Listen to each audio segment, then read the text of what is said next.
Bias is defined as prejudice in favor of or against one thing, person, or group compared with another, usually in a way considered to be unfair. Everyone has biases. The trick to evaluating sources is to recognize your own biases and the biases inherent in the sources we are evaluating. Let's begin by looking at a chart of the recognized biases of various news outlets. This chart was created by a patent attorney who spent several years analyzing the biases of dozens of news outlets and coming up with a way to visualize her findings. The chart has been through several iterations, of which this is the most recent. Going from left to right, the media outlets go from most extreme liberal to most extreme conservative. Reading bottom to top, they go from contains inaccurate or fabricated information to original fact reporting. So as you go from left to right, the outlets get more conservative, and from bottom to top, they get more trustworthy. In addition, there are colored boxes grouping certain sources together.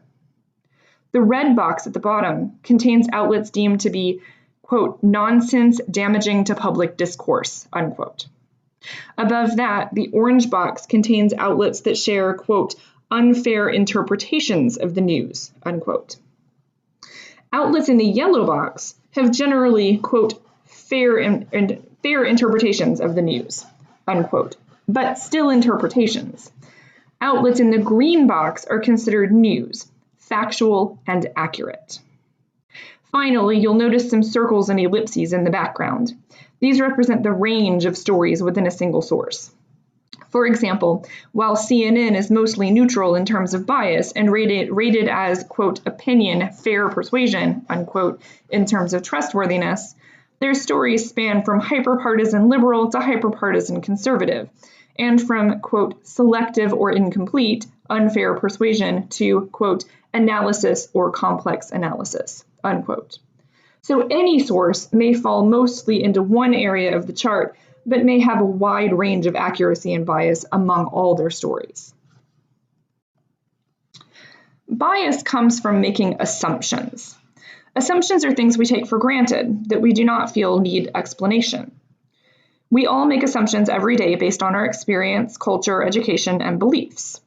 Assumptions are also present in every piece of writing.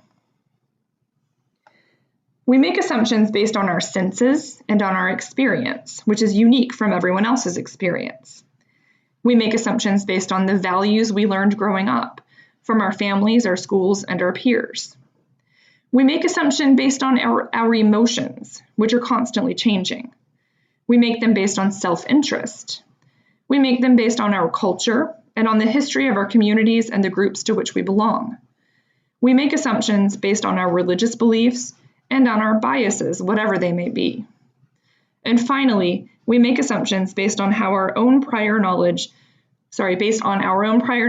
and on conventional wisdom, those things that everyone knows.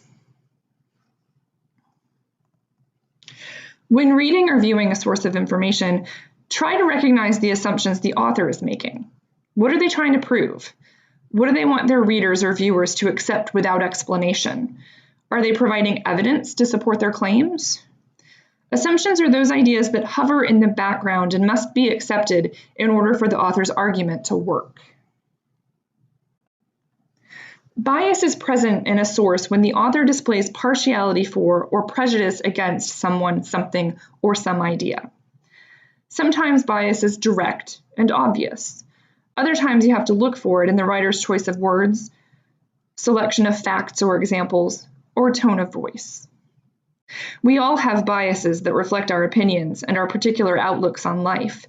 This is perfectly normal and to be expected. However, when writing and reading, we need to be aware of these biases so as not to skew our own or others' understanding. Listed here are some questions to ask when reading or viewing a source to help you determine whether the source is biased and how biased it is. Does the reader use overly positive or overly negative language about the subject? Does the writer use emotionally charged language about the subject? Does the writer use vague or generalized language about the subject?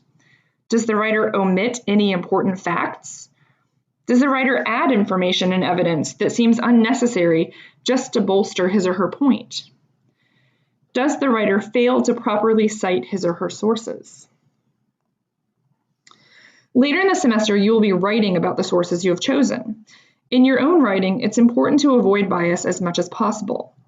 One way to do this is to create a scholarly voice.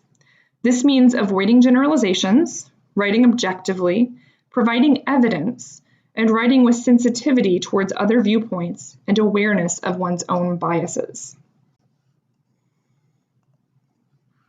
To go into a little more depth about these things, avoiding generalization means avoiding all or never assertions in your writing.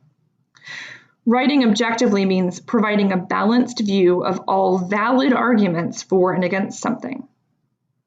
Providing evidence means supporting your assertions with research.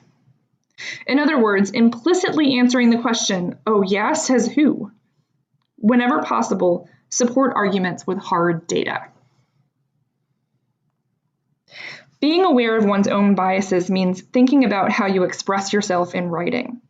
For example, when talking about engineers, do you always use a he pronoun? What about if you're talking about teachers? Do you have a tendency to think of particular groups as being all the same? For example, are all surfers dumb? When talking about a group of people, be sure to use specific statistical data to support your ideas, so that you do not fall back on assumptions and stereotypes. Finally, in academic writing, never make statements based solely on personal experience. Again, find statistical data to back up your ideas. Sensitive language can help you to avoid bias in your writing. Be specific rather than descriptive. Keep wording parallel, males and females rather than males and women. Be aware of current accepted terminology for things like sexual identity, race, ethnicity, and ability.